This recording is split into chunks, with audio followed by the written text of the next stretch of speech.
Etched on a granite wall below a grave at Arlington National Cemetery, one can read the following words. And so, my fellow Americans, ask not what your country can do for you, ask what you can do for your country. My fellow citizens of the world, ask not what America can do for you, but what together we can do for the freedom of man.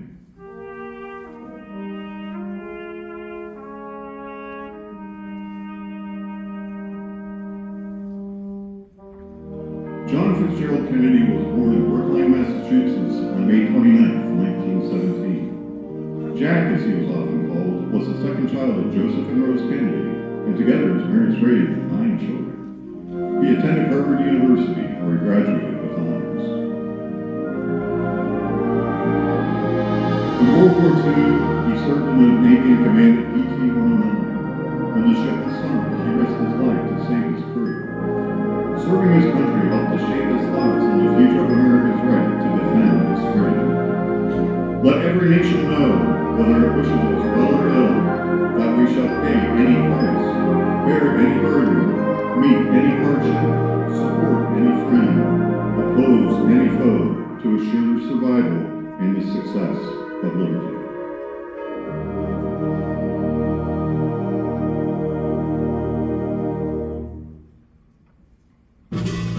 Let the word go forth from this time and place to friend and foe alike that the torch has been passed to a new generation of Americans.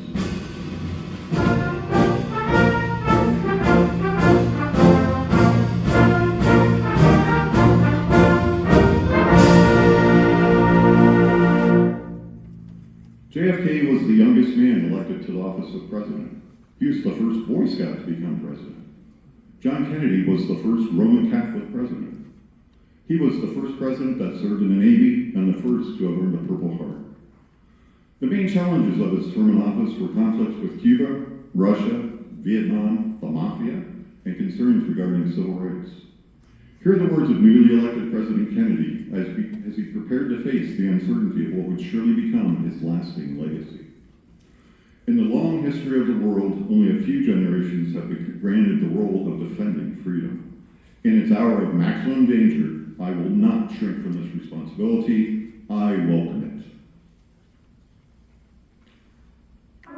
President Kennedy was an ardent supporter of the civil rights movement. He, along with noted activist Martin Luther King, worked long and hard to help bring about positive change.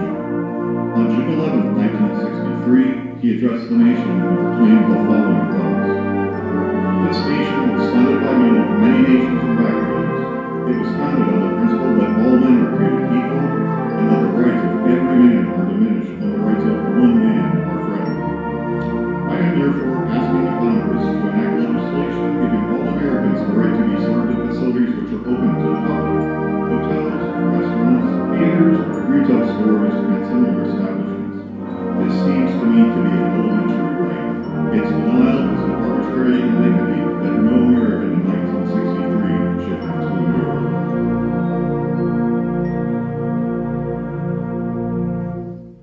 In the fall of 1963, President Kennedy turned his attention to his re-election campaign and decided that a trip to visit the South was long overdue. With First Lady Jacqueline by his side, he embarked on a 2-day trip that would take him to 5 major cities in the heartland of Texas. On the morning of November 22, 1963, a motorcade of political dignitaries traveled along a 10-mile route that wound through downtown Dallas. Since the earlier rain had stopped, the plastic bubble on top of the presidential limousine was removed. Overflowed crowds of excited people lined the streets and waved frantically to the Kennedys. At approximately 12:30 p.m., the car turned off Main Street. As it was passing the Texas School Book Depository, gunfire suddenly rang out in the plaza. Let us reflect on the events of that day and remember that life, as we knew it, was about to be changed.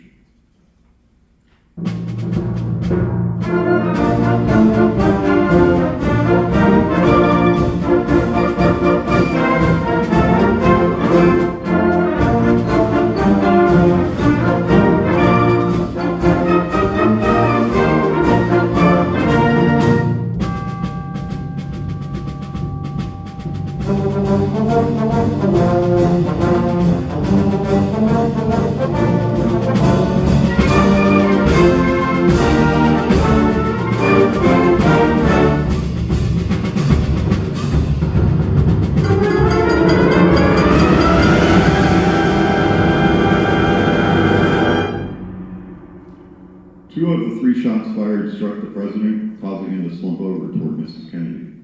The limousine sped off to Parkland Memorial Hospital, located just a few minutes away. However, doctors could do little to save him. A Catholic priest was summoned to administer the last rites, and at 1 p.m., John F. Kennedy, the 35th President of the United States, was pronounced dead. For 4 days, the world stood still while people from all walks of life mourned the loss of their beloved JFK. On November 25th, he was laid to rest. As people struggled to make sense of a senseless act and to articulate their feelings about his life and legacy, many recalled these words from his inaugural address. With a good conscience, our only sure reward, with history the final judge of our deeds, let us go forth to lead the land we love, asking for his blessing and his help, but knowing that here on earth, God's work must truly be our own.